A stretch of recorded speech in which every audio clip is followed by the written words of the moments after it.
Hey everyone, Toby here with another Sprint Car Hub video. So I wanted to give you guys an update on what's happening at the Sydney Speedway. I actually haven't been inside the Speedway since I went there with the Speedway Australia team back in September of last year. So any photos or videos have been sent to me and it's nice to be able to share that with you guys. This footage that I'm going to show you guys today was actually taken very recently. So let's have a look at it. All right, so this part right here is from Ferrers Road entry. The parking is right in front of you. And then obviously you got the track in the distance. You got corporate boxes over here.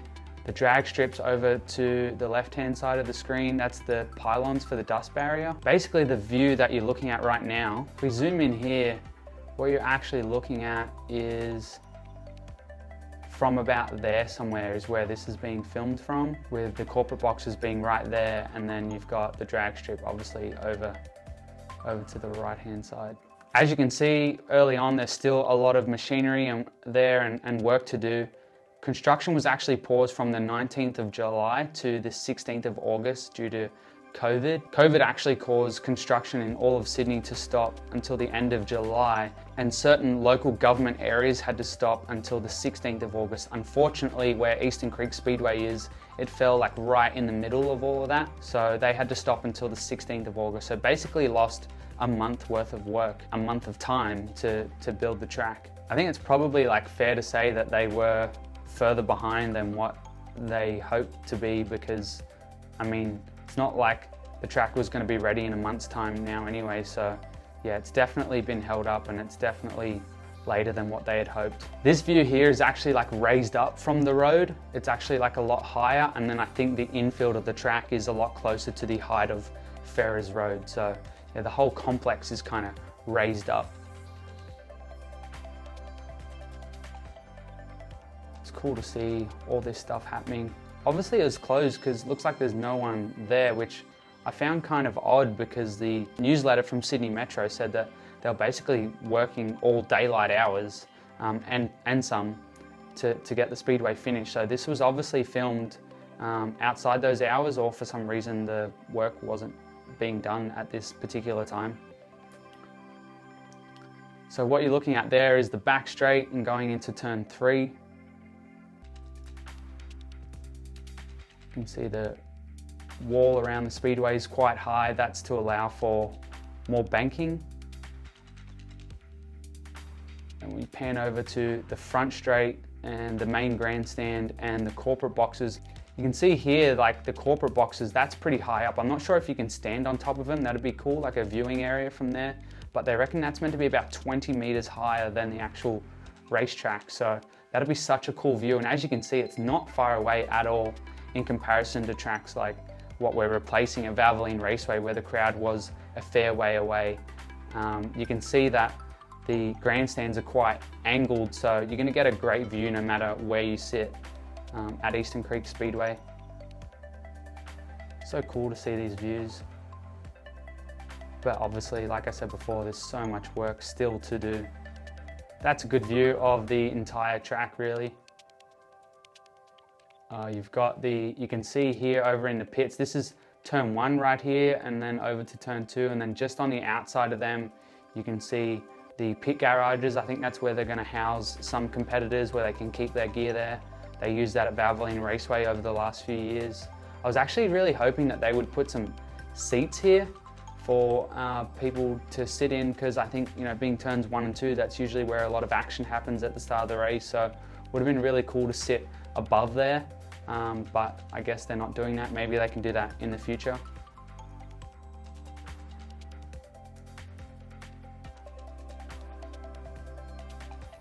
That view there, you can actually see how close the drag strip is to the back straight of the speedway, the back straight being here. You got the dust barrier, that's what those pylons are for, and then yeah, obviously the drag strip there. So not being critical, not saying that it's, you know, too close, but yeah, I definitely, you wouldn't want the speedway any closer to the drag strip, that's for sure. That's a pretty cool view here.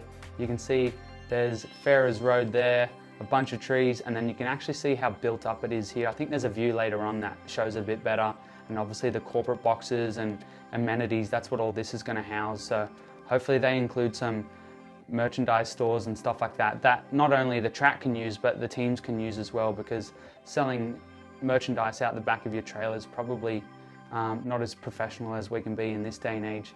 This road actually right here is for the competitors to drive down to the pits. So spectators and transporters will all come in through the same entry, and then the fans will park obviously in the parking, spectator parking, and then you've got the competitors driving down that road and going into the pits, and then there's an exit down the back there, which we'll show later.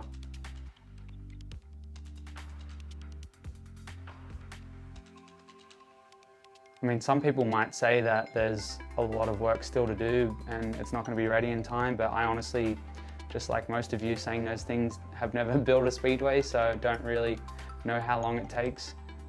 But they were saying that other tracks take about 8 or 9 months to build, so it definitely should be ready very soon. And I think using COVID as an excuse doesn't really help. Maybe they had a lot of material that they couldn't get.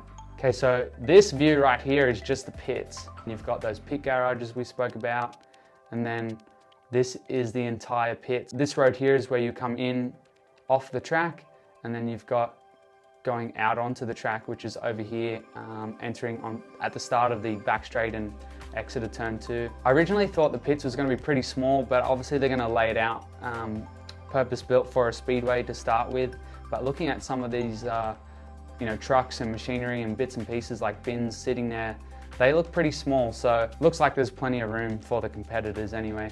And you can tell by the size of that shed down the back, that looks small even though it would be massive. That actually shows right at the back there, that's where the exit is for the competitors, so the competitors won't drive out where the spectators will exit. The competitors will exit out of this new exit which is being built. If you're turning left, you just turn left straight onto Ferrers Road, but if you go right, I think they're building a little loop road over the other side of the road, so you'll be able to drive out of that exit and over to the other side of the road, and it loops back around and leads you back onto Ferrers Road. That way they don't have to take such a tight turn. I could imagine in a big 40-foot transporter or a B-double that would be pretty tough, especially with traffic of spectators leaving the speedway. You can see the turnaround lane just there. That view right there probably shows it best how close the speedway actually is to the drag strip. Sand trap over there, the turnaround lane, and then just in the corner here is turn 2. So yeah, pretty close, and obviously that's where cars will come onto the track.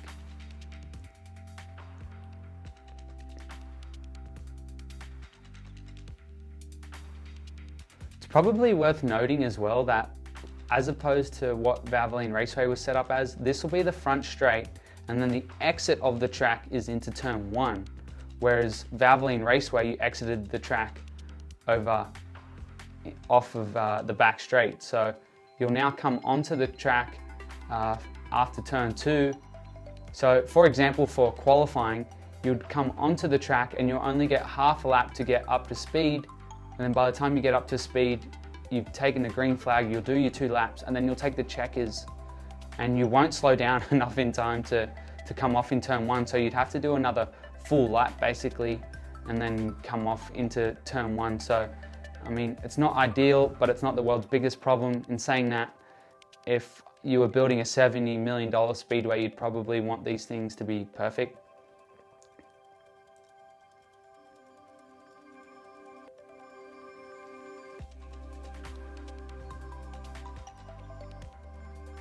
This area shows really well how built up the whole site is. So it's actually quite elevated, this lane where the competitors will drive down to the pits, and then as opposed to Ferrers Road, which is quite low. You can see the difference just there. That's the entry, we'll see that later on. This is heading back towards turn 4.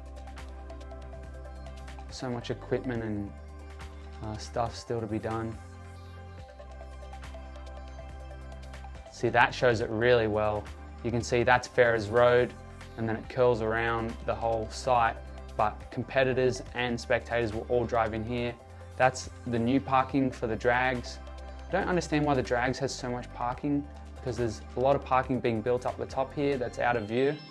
But then this is also regarded as drags parking, so it's like the same amount as what the Speedway's getting, but the drags has got like 1,700 more up further ahead. So I imagine that the drags will lease that out to the Speedway. And as you can see, no one was working there that day because the gates are closed right here, so definitely no one going in and out of the track. All right guys, that's it. I hope you enjoyed the video. Please like the video, comment what you think or what else you want to see. Subscribe to the channel down below. That helps me out a lot. If you haven't already, make sure you join us on Facebook, Instagram, Twitter. Join the conversation because I love talking about this stuff. Thanks for watching.